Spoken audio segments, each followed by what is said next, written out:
From the age of 1, I was in hospital till about the age of 13. I then started to grow. I was very, very lucky that I survived. And around the age of 13, I was diagnosed with Coeliac Disease. I was put on a gluten-free diet. It's not a bad diet. You are on that for life. My father was a nurse, so they had Yvonne's corner with all the food. They knew it was something to do with food. But I was on different diets and I was in different hospitals all over Dublin. When I was in hospital, I used to have a string of dolls and I used to dress them. I used to fantasize that they were ill. I used to bandage them up. When I came out of hospital, my mother used to bring me down to the toy shop, and it was a famous shop, and they used to play a trick on me. My doll went in every Christmas to get better. The arm was pulled off, the leg was pulled off, and she would bring me specially in, and she must have told the people there that I was coming, that she was bringing me into the shop. And my little fingers, I can remember just grabbing the counter, the wooden counter, with my little fingers hanging off the counter, and they'd bring out the doll, and she was still sick, just like me. And then the doll used to end up every Christmas dressed up, all mended, had her front teeth, her tongue was back in. It was lovely. My life started to change when I was around the age of 13. I had given up the dolls, but I don't know what happened to them after that. My mother came in one day and she had a dress dummy from Kitty Whelan's shop in Ringsend in Dublin. And she used to do all the communion dresses and everything. And I got in from school. She said, Yvonne, you've got a surprise. She said, it's in the parlour. So I went into the parlour and there was this dress dummy, the same height as me, with ringlets, but false ringlets. And she was smiling. Also, a sewing machine. My mother said to me, what are you going to call her? And I said, you should know that. Kitty Whelan, I'll call her, from the shop in Ringsend. And I got it into my head to dress it.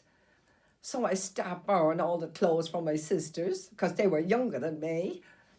And I used to dress it up and put it in the window, and everyone would see it. And she was smiling, and her hand was up waving as we went to school. And the whole house really enjoyed her. She was another person that came in. And then I came up to about the age of 14, and my mother says, what do you want to do, Yvonne? Do you want to go back to school or do you want to go to work? And I said, Ma, I want to go and work, and I want to work at the sewing. A couple of weeks later, my mother took me by the hand and we went down to this factory. She had arranged an appointment. And I was to start on Monday. And my mother sent me to the factory and I liked it. Now, you must remember that I had a machine and a dummy. That was like a training. So I was well on my way to opening up to sewing. Whatever it was, I didn't know, but I wanted to do it. And bit by bit, I moved up. I was very advanced for my age. I was making cummerbunds. Remember, I was only 14. You would have to pin them and just go pin, pin, pin, pin.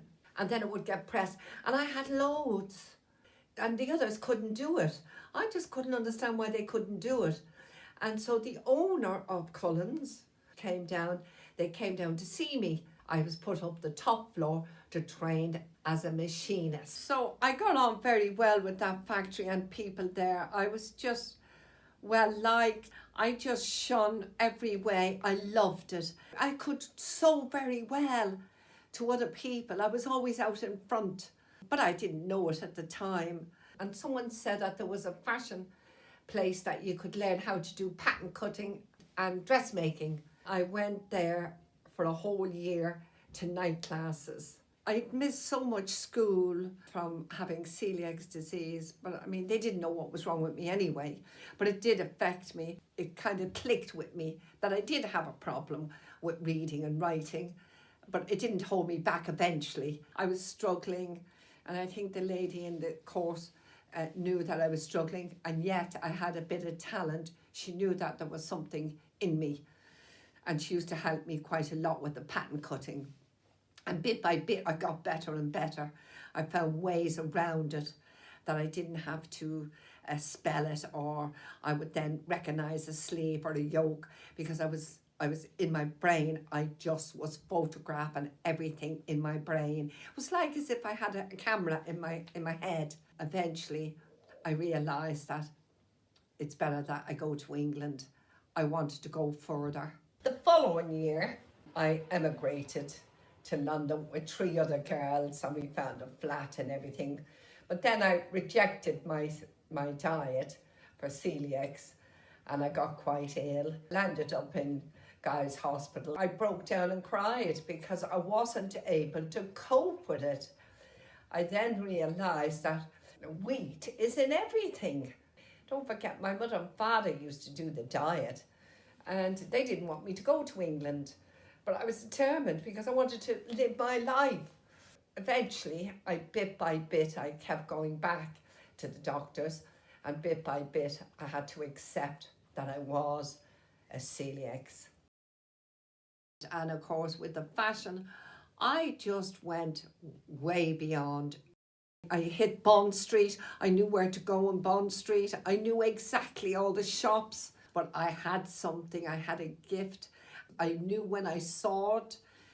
As I got older, I was craving education.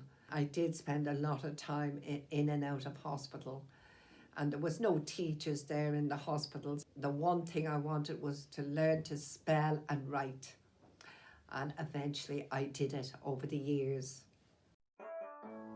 I ended up from the string of dolls, from the Kitty Whelan shop, from the machine I got from the shop, and to go on, and still today, I design bridal wear.